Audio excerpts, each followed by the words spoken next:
do you want to say something to this group? So he said, yeah. So he started writing. So what I'm going to read to you, and we're going to go over what this means as we go along, is his message, is his words. Okay? To you all. So he's seen you here today, and he's got this to you about Bhakti. Bhakti is most similar to the doting, unconditional, all-serving love experienced between a mother and a very young baby and child. That sleepless bond that both have with each other, where each other are utterly at the behest of each other's every whim, movement, and motion, best describes the notion of Bhakti in your world. This is God's words, not mine.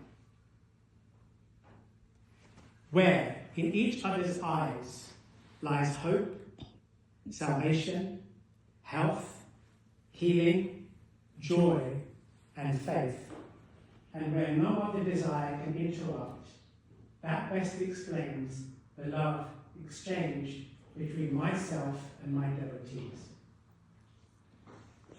Bhakti is the central to the relationship between a mother and child.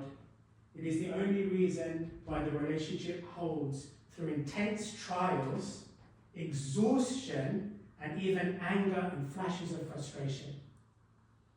The devotion still ties the child in adulthood to their parents' apron strings, and the same Bhakti indelibly embeds the child's needs above the parents' own until death tears them both asunder. That is not just ordinary love. It is a form of adoration, dependency, worship, and spiritual love, devotion to a source, Bhakti. Now imagine this bond without any human ego, desire, bodily constraint, attachment, time factors, material disruptions, death, and any other human interruption. And imagining this, you are starting to get close.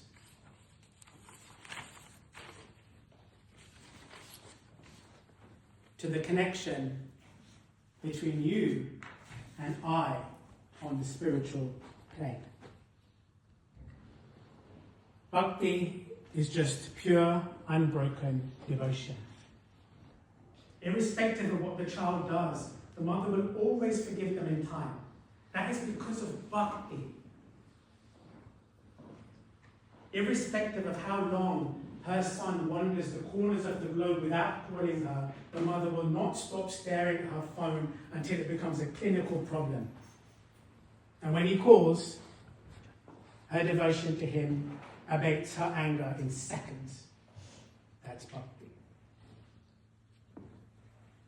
And no matter what time it is, when his teenage daughter calls to be picked up, the father, like a sleeping bear, will rustle, rise out of his pit, and drive dozens of miles to retrieve her, still barely awake himself, and say not a word to her, all the way home at 4 o'clock in the morning on a cold day. That is complete, unmitigated devotion, Bhakti.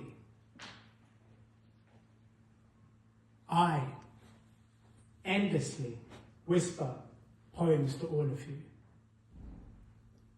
I serenade you in your suffering, long for you in your pain, and I cry for you when you are lonely. I send your brothers and sisters to collect you and bring you back to me when you are too stressed or busy to hear my silent pleas. And when you have strayed so far and have nothing but disdain for me, I am still here, waiting for you. That is Bhakti.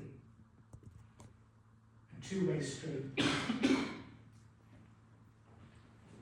You are my reason, you are my purpose.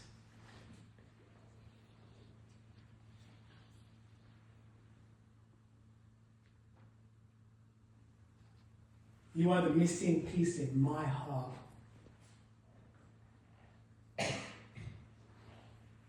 I am more devoted to you than your parents, partner, and child.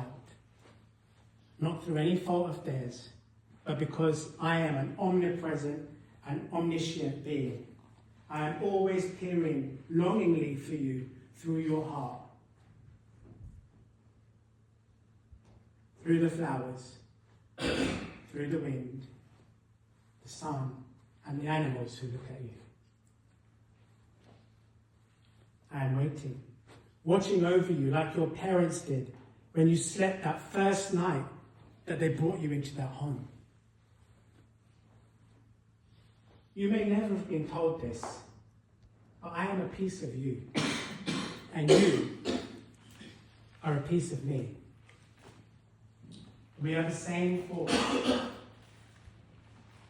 As Bhakti is for you, to me, just the same it is for me to you.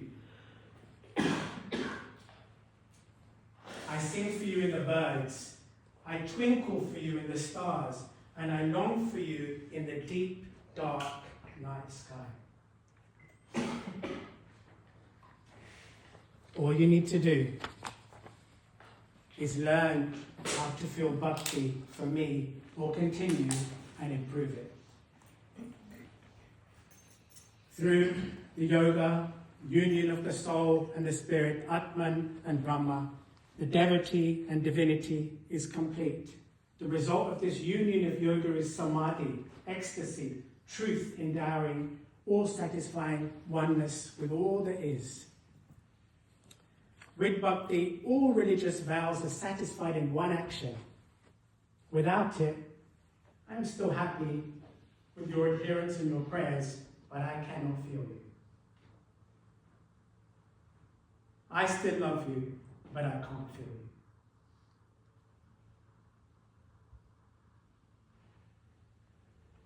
Bhakti is the heart of your soul, connecting to the heart of my being.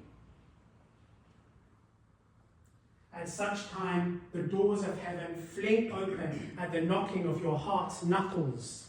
Sinning, dirty, disobedient, and full of karmic debt, you may stand there, my child, feeling sorry for yourself. But when you arrive with devotion, I open up my doors and welcome you home forever. That, my children, is bhakti. God.